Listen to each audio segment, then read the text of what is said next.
Hello family, आज आहे रेसिपीचा आणि जेवणाचा व्हिडिओ तुमच्यासाठी. आणि शेपूची भाजी, शेपूची मस्त अशी हिरवीगार गड्डी मिळाली होती. तर शेपूची भाजी जास्त कोणी आवडीने खात नाही. मग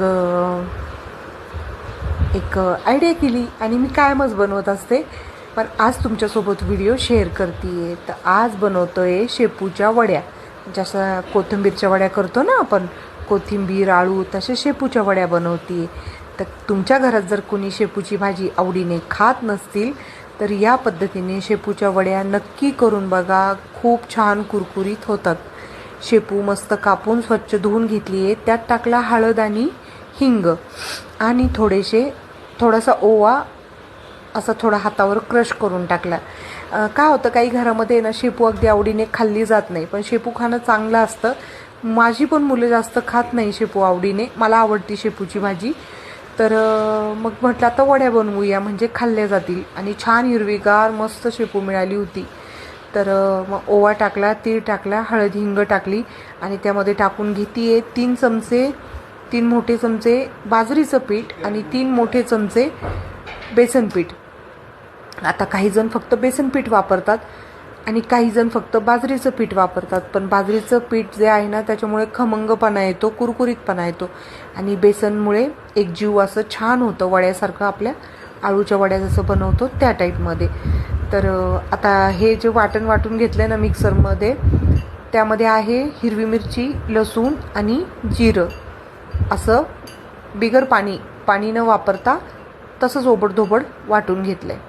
त्या अगोदर आपण शेपू कापून घेतली, त्यामध्ये हळद हिंग घातला, त्यामध्ये ओवा घातला, 1 चमचा तीळ घातले, 1 वाटी बेसन पीठ, 1 वाटी बाजरीचं पीठ, हिरवी मिरची, लसूण आणि जिरं वाटून आणि मीठ घालून या पद्धतीने आता एकजीव करून घेऊया.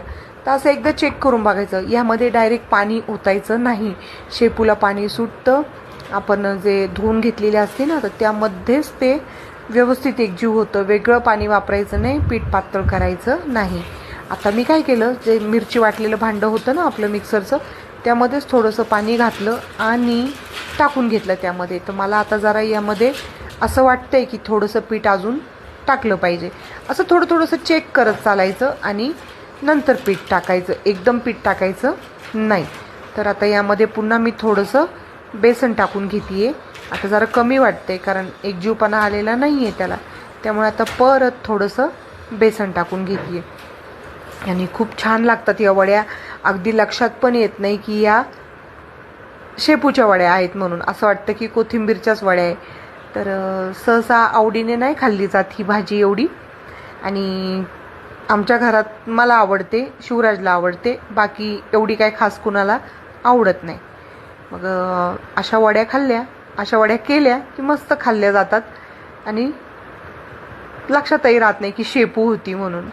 तर चमचा ठेवून दिलाय, हाताने एकजीव करायला घेतलं, कारण हाताने व्यवस्थित एकजीव केलं जाईल.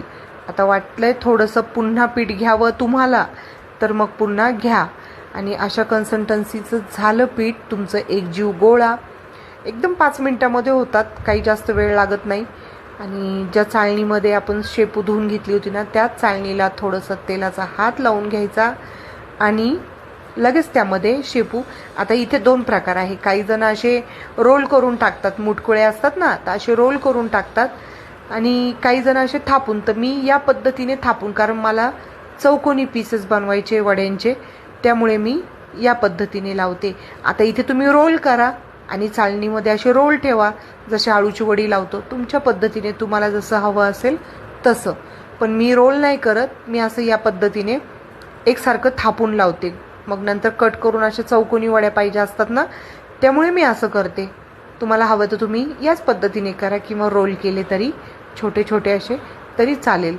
आता चाळणीला सगळं एक व्यवस्थित असं एका पद्धतीने लावून घेतले एकजीव असं आणि व्यवस्थित थापून घेतलेलं आहे.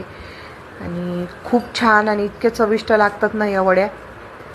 मी वरचेवर करत असते, पण आता एवढ्यात नव्हत्या केल्या. आता थोडी तब्येत आहे, ठीक आहे, बरी पण म्हणता येणार नाही, ठीक आहे. तर दिदीला थोडी हेल्प केली. मग इकडे पाणी उकळायला ठेवलेलं होतं, वरनं थोडीशी तेलाची धार पिठावर टाकली की वाफवलं जाईल चांगलं, आणि थोडंसं तेल आतमध्ये पण पास होतं ना पिठामध्ये. मस्त पाण्याला उकळी आली आहे आणि चाळण ठेवून दिली आहे त्या पाण्यावर.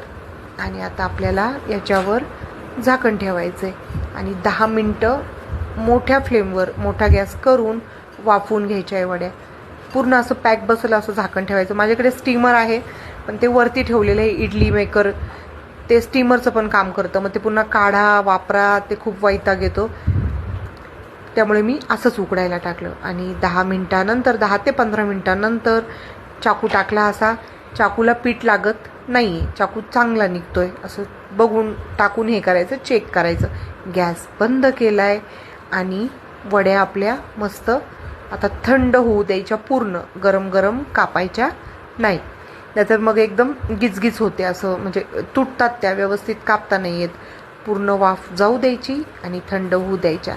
मग खाली बसली आहे आता आणि पूर्ण थंड झालेला आहे. तर आता छान तुमच्या आवडीनुसार शेप जो तुम्हाला आवडतो त्यामध्ये कापून घ्या. मी चौकोनी कट करणार आहे आणि चाकू जर ओढला तर पीठ असं चाकूला लागून, म्हणजे ते वड्याचा मसाला असा गोळा होतो, त्यामुळे चाकू असा उचलून हे करायचं, म्हणजे जेणेकरून ते कट पीठ गोळा होणार नाही. तसं या पद्धतीने मस्त चौकोनी शेपमध्ये कापून घेते आणि स्वयंपाकात बनवते आहे टोमॅटोची चटणी, चपाती काय अजून बनवत नाही मी. आणि दीदीला बोलते की खाली बसून देऊ का लाटून, पण ती बोलती नाही तुला कमरेनी बसता नाही येणार, तर नको मम्मी मी करते. मग चपात्या बनवते दीदी, छान चपात्या बनवते, अगदी माझ्यासारख्या मऊसूत करत असते, काही प्रॉब्लेमच नाही आहे तिचा. आणि वड्या एकसारख्या कापून घेतल्या. आणि पहिली बॅच मला जरा गडबड झाली होती, पहिली बॅच दिदीने तळून शिवराजला डब्बा देऊन टाकला. आता हे दुसरं हे करते. आणि तिला खाऊ वाटलं होतं वांग्याचं भरीत. दिदीला 2 छोटी वांगी सापडली, तिला तिन्ही भागा ती वांगी गॅसवर भाजून घेतली आहे. बोली मम्मी मला आज भरीत खाऊ वाटतंय वांग्याचं, लसूण मिरची टाकून. आणि इकडे दिदी बनवतीये टोमॅटोची चटणी. आणि मदत करायला आले नितीन. दुपारचे 2 वाजले होते, मग ते आले आणि वड्या बघितल्यानंतर तर त्यांना मग दम निघे ना मग दम. बोले वा वड्या केल्या का गं, म्हटलं हां. आणि इकडे दिदीची चालू होती टोमॅटोची चटणी, नितीन तळत होते वड्या. असे सगळीकडून सगळे किचनमध्ये आमच्या हेल्प करत असतात. आणि झालंय जेवण तयार. वड्या तुम्ही बघू शकता, टोमॅटोची चटणी, चपाती आणि वांग्याचं भरीत.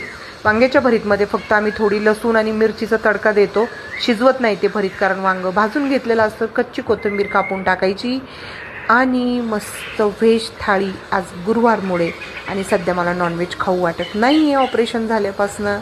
तर या तुम्ही पण मस्त जेवण करायला.